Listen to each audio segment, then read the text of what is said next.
Good morning.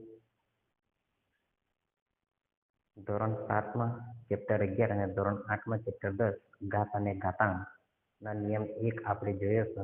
નિયમ 2 ની શરૂઆત કરીએ તો ધોરણ 7 અને 8 ગણિત ઘાત અને ઘાતાંક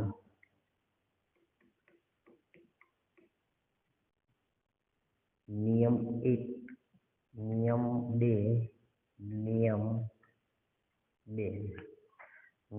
શું કહેશે? તો a ની m ઘાત ભાગ્યા a ની n ઘાત, a ની m ઘાત ભાગ્યા a ની m ઘાત બરાબર શું થાય? તો a ની m ઘાત a ની n ઘાત જ્યારે આધાર સરખો હોય, રકમ ભાગાકારમાં હોય તો ઘાતની બાદબાકી થાય, a m માઇનસ n થાય. એટલે કે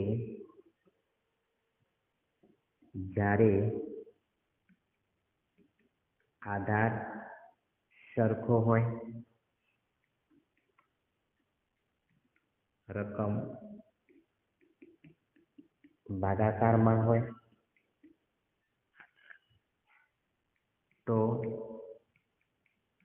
ઘાતની બાદબાકી થાય. તો આ એવું કે a ની m ઘાત ભાગ્યા a ની n ઘાત બરાબર શું થાય? તો a એ આધાર,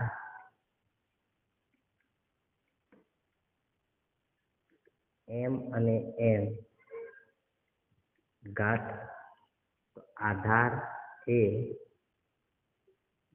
ઘાતની બાદબાકી થાય, m ભાગ્યા n એટલે કે ઘાતની બાદબાકી. તો આના ઉદાહરણ સ્વરૂપે દાખલા જોઈએ.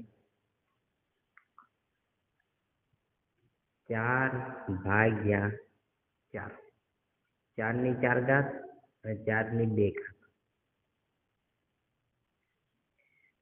તો આધાર સરખો છે તો 4 ના 4, 4 માઇનસ 2.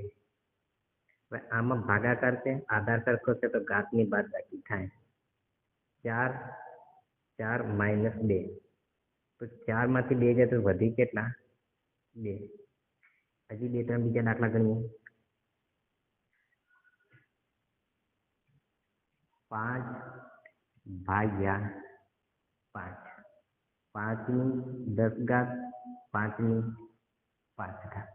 અહીંયા પણ આધાર સરખો છે, એટલે અને રકમ ભાગાકારમાં આપેલી તો ઘાતની બાદબાકી થાય, 10 માઇનસ 5 બરાબર 5 ની 5 ઘાત. હજી બીજા દાખલા ગણીએ. 12 ભાગ્યા 12, 12 ની 6 ઘાત, 12 ની 3 ઘાત. અહીં પણ આધાર સરખો છે અને ભાગાકારમાં રકમ એટલે ઘાતની બાદબાકી થાય, 12, 6 માઇનસ 3 બરાબર 12 ની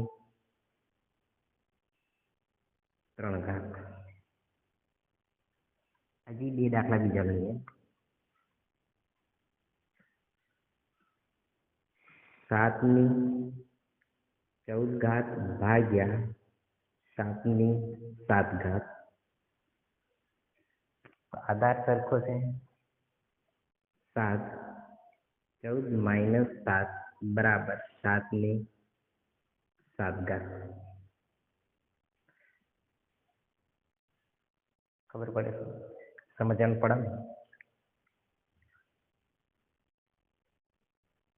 હજી એક દાખલો બીજો ગણીએ. 10 ની 20 ઘાત ભાગ્યા 10 ની 15 ઘાત. આધાર સરખો છે, ભાગાકારની નિશાની એટલે ઘાતની બાદબાકી થાય, 20 માંથી 15 જાય તો કેટલા વધે? 5.